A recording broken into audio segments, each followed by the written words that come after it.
اول ما وصلت حتى كنت ما مردد القسم. بعدك ما مردد القسم؟ لا والله ما مردد القسم. قالوا كيماديا مالنا. يابا شنو كيماديا؟ قالوا هاي بها المستلزمات الطبيه والادويه. يا اخوان انتم اطباء؟ قال لا. صيادله؟ لا. شنو انتم؟ شنو هاي؟ ما افتهمنا. يعني انا اشتغل لكم لو اشتغل للعراق للدوله؟ قال لا هاي مالتنا مو هالشكل تحكي ويانا. قلت له شوف حبيبي انا بعد ما مردد القسم وجنطي بعد ما فاكيها، فهسه ارجع الم غراضي وارجع. انا مستعد اشتغل لاي حزب. يعني شنو مالتنا؟ شنو مالتنا؟ هاي مالتهم. هو اللي عاد هاي شلون التمويل؟ السرقات شلون تصير؟ احنا ميزانيه الدواء العراقي هذا اللي كانوا يردوها الاخوان، ميزانيه كيماديا بحدود $2 ونستورد 5 مليار دولار القطاع الخاص، يعني 7 مليار دولار بس ادويه. عندنا 27 معمل مغلوقه.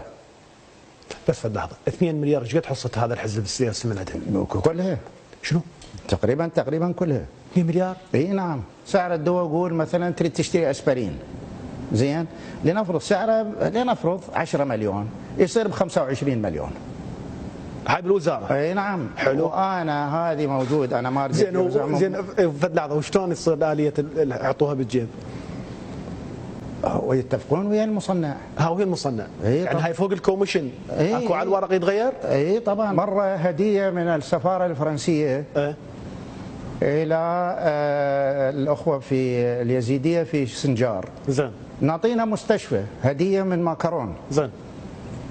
اجى السفير الفرنسي علي قال لي دكتور احنا جهزناكم مستشفى كامل، ليش ما تفتتحوه؟ شنو دزيتوا لنا برقيه؟ تعال جيبوا لنا تبريد، مبردات سبليت واركونجنات.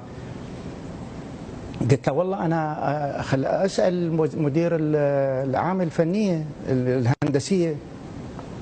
اجى وقاعد السفير الفرنسي. ايه قال صوت الفرنسيين؟ قلت له يقول احنا جهزناكم اير قال ايه ما احنا نسيناها بالحديقه ومطرت عليها وراحت. لا والله. نعم يا اخي، خلال ايام يخربوا لك المصاعد، يخربوا لك البضاعه. الغايه من عندها شنو؟ الغراض بداخلها ماكينه مال يبوقوهن. ايه يعني هسه السبارة تنباقن. ايه بداعي والله شنو خربان وبطرت عليها الدنيا. مال ابويا. نعم يعني اكو سوء اداري وتساهل فظيع. بعد هيئه النزاهه وين؟ والله يا سيدي اذا اول فساد معشعش بوزاره الصحه، تريد تكشف عن الجهه لو ما تكشف عن الجهه؟ لا ما اريد اكشف عن الجهه، الناس تعرف. زين، اهم حزب سياسي اسلامي. يعني جهه اسلاميه لو علمانيه؟ لا كلهم اسلاميين. كلها اسلاميه. يعني يحبون الاسلام، يحبون الرسول عليه الصلاه والسلام. زين، هو يصير يعني هيك بالاسلام طبيعي؟ والله أنا برأيي حقيقة أنه هذا الموضوع مال أنه الأحزاب تتقاسم الوزارات، هذا ما راح ينهض العراق. لا والله ما ينهض. ما ينهض أخي. أنت لو